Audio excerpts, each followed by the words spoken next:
With the success of the OnePlus 8 earlier this year, our attention is now focusing on the OnePlus 8T release date and price.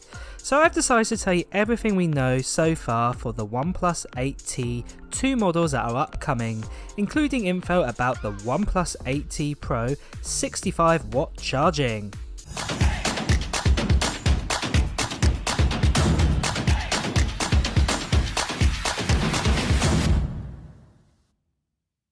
So if you want to hear the latest gaming news, tech news, reviews and comparisons, hit that subscribe button followed by the bell. With the announcement of the Note 20 and the iPhone 12 incoming, there are a few other smartphone brands out there looking to release their latest flagship phones.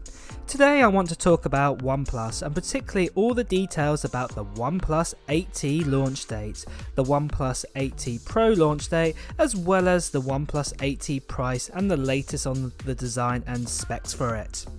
But before we go diving in on the OnePlus 8T Pro price and other details, I would love to know what your current phone is right now.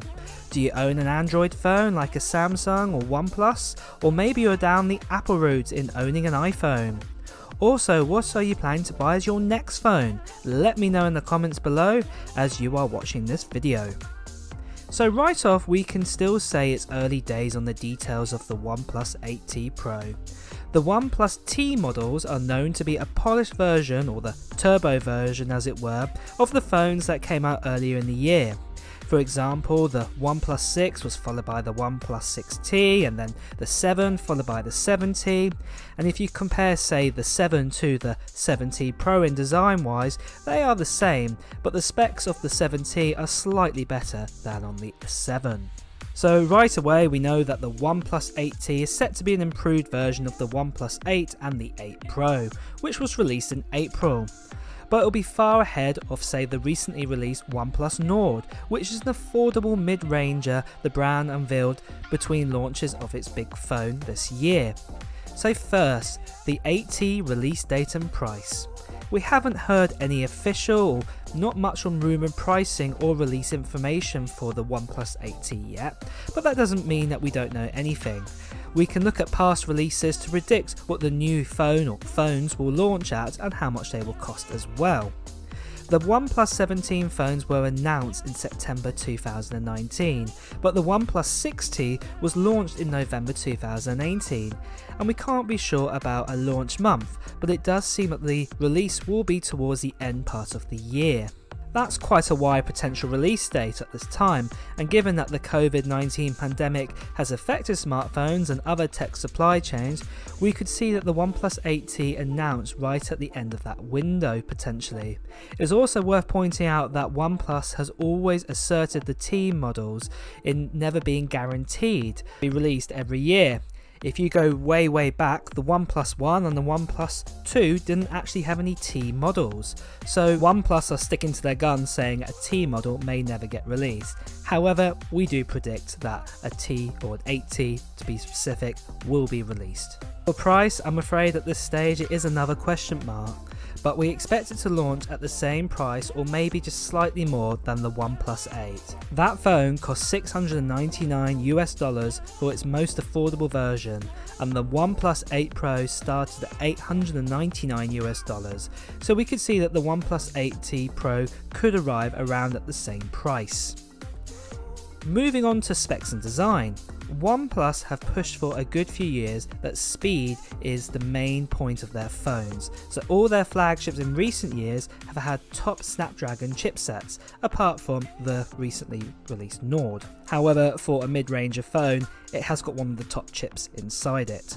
But if we look back, the OnePlus 7T used the Snapdragon 855 Plus chipset, a slightly better version of the Snapdragon 855 chipset that the OnePlus 7 used.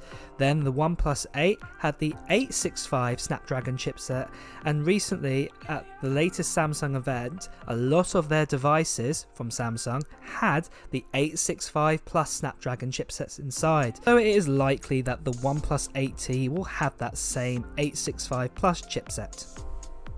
So to go along with that chipset, we've got the RAM, and we definitely expect to see a 12GB RAM model.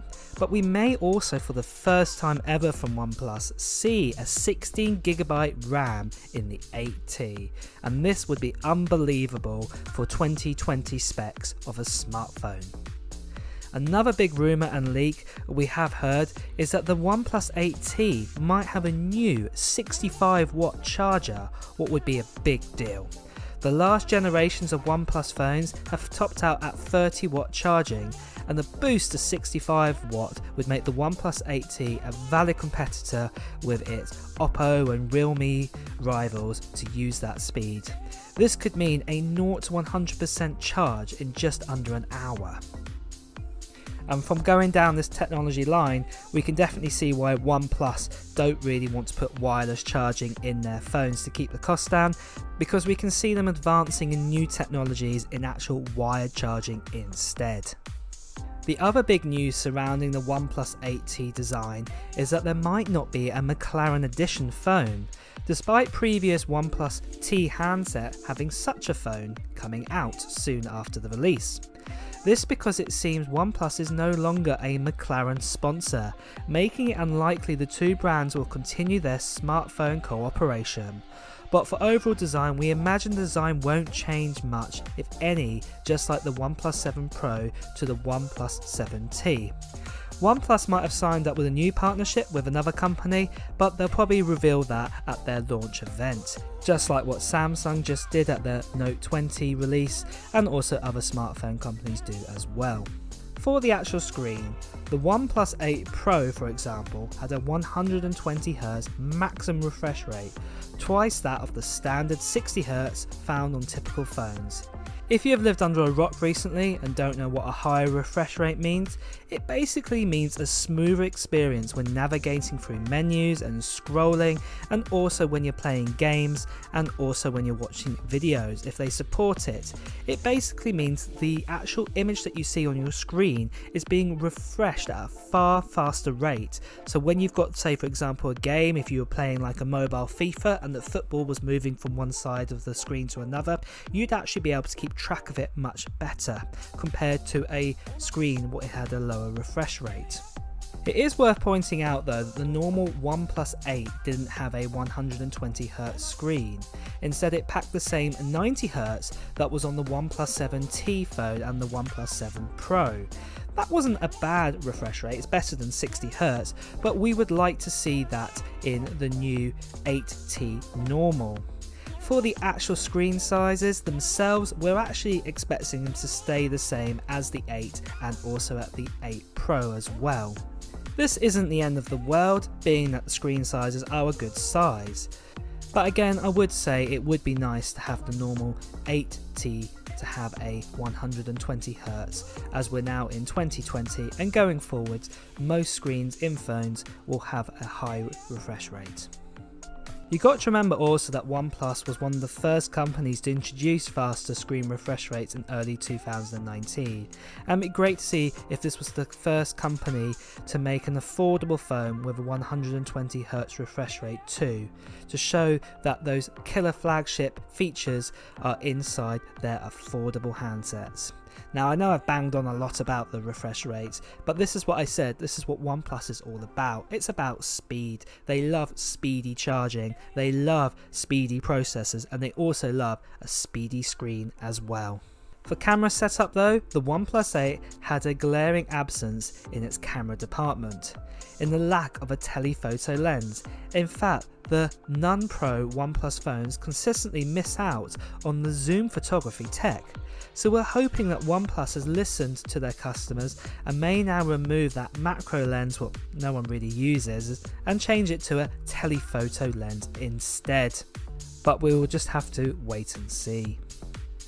Another note about the OnePlus 8 from myself and also many other people who reviewed the phone and critics, and that it wasn't the best value that we'd seen from a Chinese phone maker, with competitors like Oppo and Realme who have now giving a similar experience and a few more features for a little less than the OnePlus 8. It was a little hard to chew to get one compared to these other brands.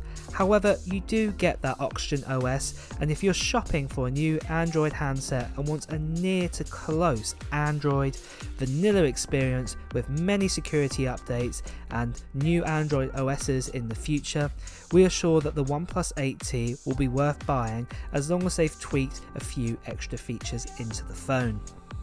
So as I said, it is quite early days at the moment and not too many leaks have come through. So remaining features like pixels per inch and say the actual battery size, we are not too sure of how big the battery is going to be and what the pixel per inch is going to be either. But I'm sure as we get closer to the release of the 8T and the 8T Pro, more details and leaks will come out and I will be sharing them with you. So what are your initial thoughts on the OnePlus 8T so far? Will it be on your shortlist for your next phone you'll want to buy? Or will you be buying something else? Let me know in the comments below. Well guys, it's time to wrap this one up. If you've enjoyed this video, please do remember to press the like button and don't